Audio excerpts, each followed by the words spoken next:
Hello, welcome to Glastonbury. Don't be later than 9, Tom, will you? She heard John say. And I'll get another bottle of this when the pub's open again. If they're funny, where you live, about you coming in late, you can sleep here with me. I've got a double bed. She was unable to catch Tom's reply to this, but presently her whole frame stiffened and a cold shiver ran through her. I suppose Mary's often told you what friends we were, she heard Tom Barber say. John's voice was a little indistinct. Something of the sort, she thought she heard him murmur. I ought perhaps to tell you that I got so fond of her, went on Tom Barter, that I once even spoke about our being married. I suppose she's never told you that, did she? No, John's voice replied, and oh, how she dreaded the tone he was using now. It was not a frank, single-hearted, trusting lover's tone. No, said John. She never told me you've spoken of that. It came to nothing, of course, said the other, and I changed my mind about it before you came along. Are you going to marry her? At this point, Mary let the parcel containing the tablecloth slip down to the floor between her body and the balustrade. She thrust her fingers into her ears and ran hurriedly down the stairs. Down both flights of stairs she ran, and it was not till she was out of the house that she realized that she had dropped her parcel. Her misery of mind rose up now out of all the proportions to its cause.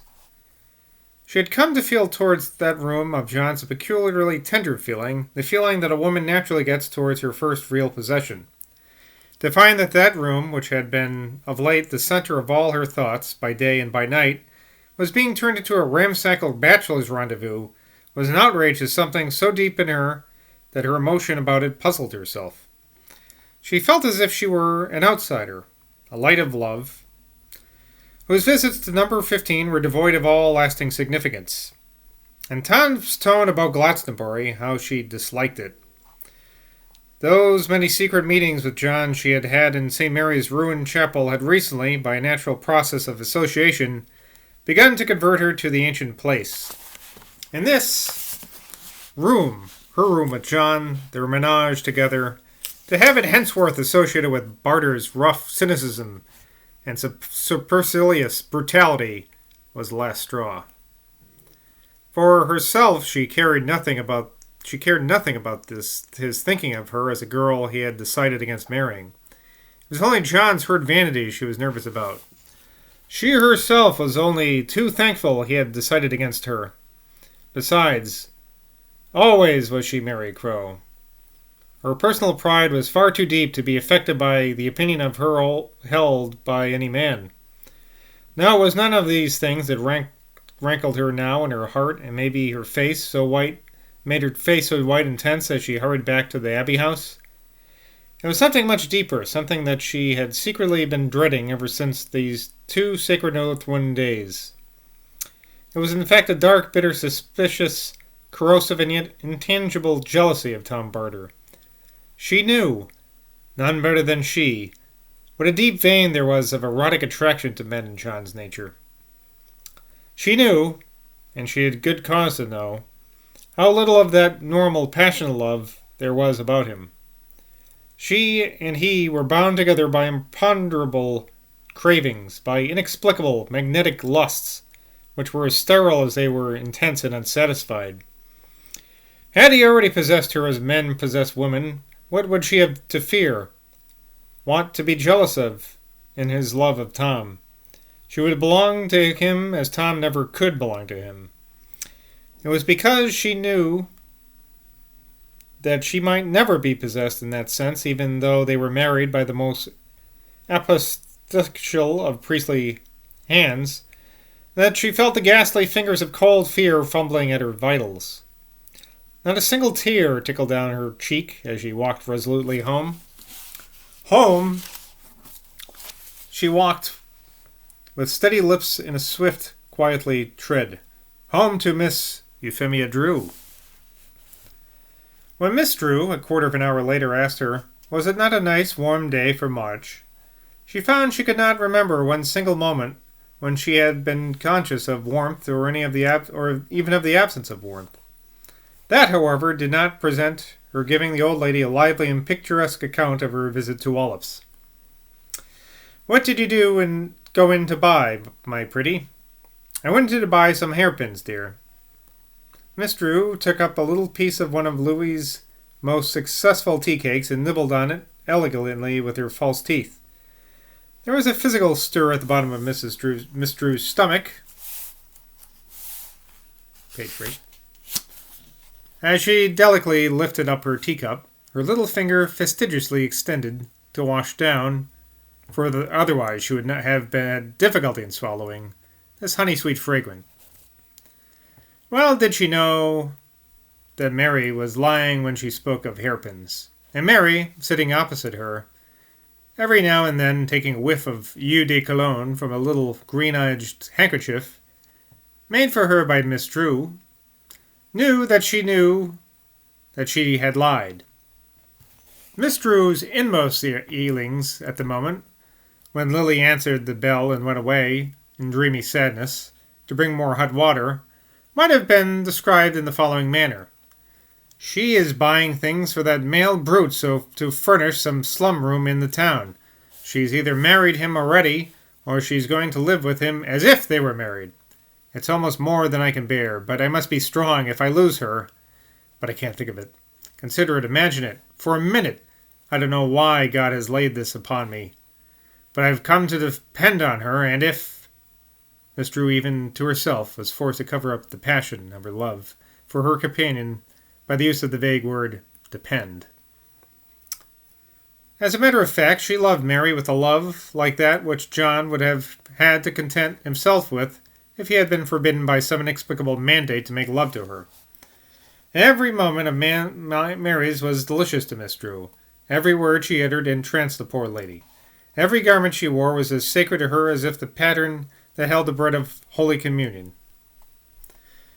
Lily was longer than usual fetching the hot water, and when she finally came in, it was with a much quicker movement and a less dreamy gesture than usual that she laid down the little silver jug, a jug whose lid had been soldered on once under the regime of Miss Drew's grandmother, and once more under the regime of Miss Drew's mother, besides the silver teapot. I pronounce regime. It's a thing I do. "Please, Miss Louis. Please, Miss. Louis wants to know if you'd mind if we ran out for a minute to King Edgar's lawn to see Mr. Crow's airplane. It's passing now, Weatherwax says, and Louis's never seen it close by." "Certainly, of course. Run off, both of you," replied Miss Drew. And she returned to her companion with the same look of benevolent superiority to the taste of the lower classes that her grandmother displayed when her servants ran out to see the first bicycle, and which her mother displayed when her servants ran out to see the first motor car. King Edgar's Lawn was a popular name that had locally arisen when a famous modern antiquary, guided, he himself declared, by supernatural agency, had traced the foundations of that great monarch's chapel. I don't know why we're talking about that right now. "Let go out, child, and see this wonder ourselves," said Miss Drew, after filling the teapot from the silver jug. The two ladies left the room together, picked up their cloaks in the hall, descended the terrace steps, stepped carefully across a thin strip of crocuses in a sunken wall, and joined their maids and old Weatherwax on the smooth cut expanse of velvety grass beyond which rose the ruins of the tower arch. It certainly was a startling sight to see the airplane, like a colossal dragonfly, cross the empty air space above this historic ruins. Mr. Weatherwax, however, gave the thing the most brief and cursory glance. "Me Broadbrains be going to make a fine show this year. Haven't you been round to see him, miss?" Euphemia Drew took her arm away from the wrist of Mary and turned her eyes from the calm expanse of the sky to the lesser but by no means negligible expanse of the countenance of Isaac Weatherwax.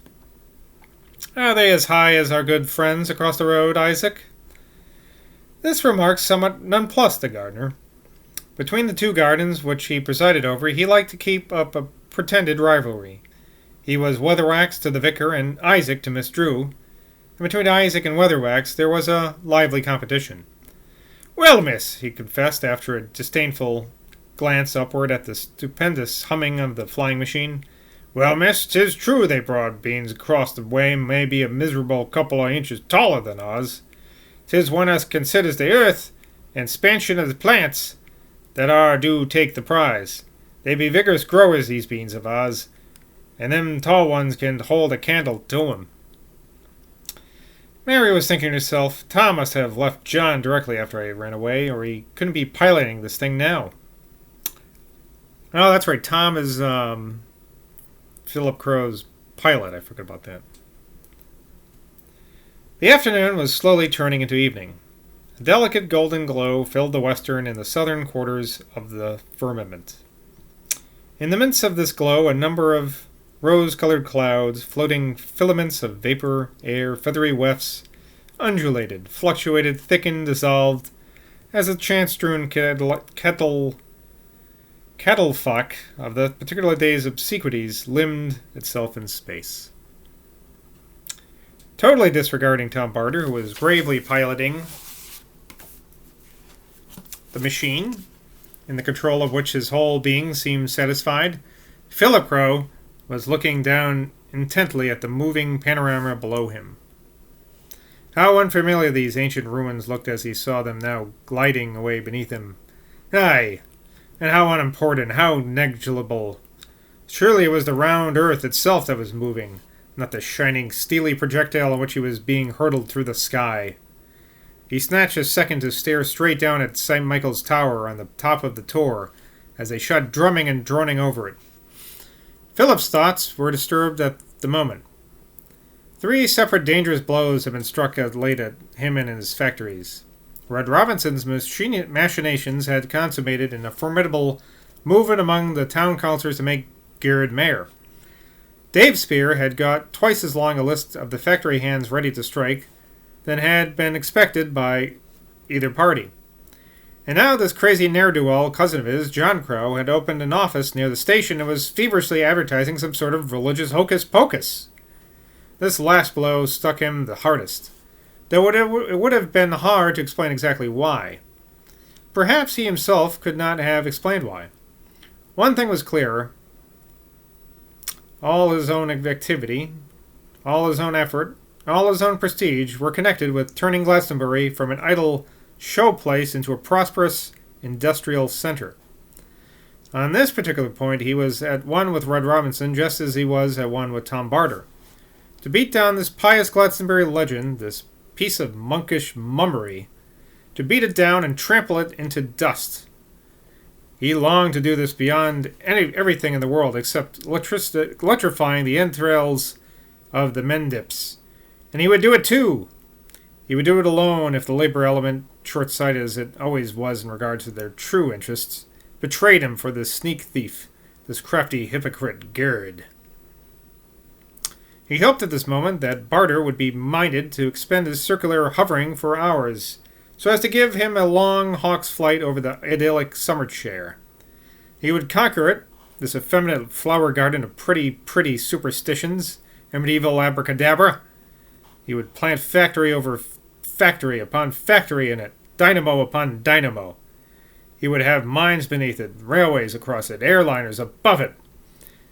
If Barter had not been a novice at flying and consequently afraid to remove his attention for a moment from his task, he might have divined his passenger's mental state and humored him by staying up longer.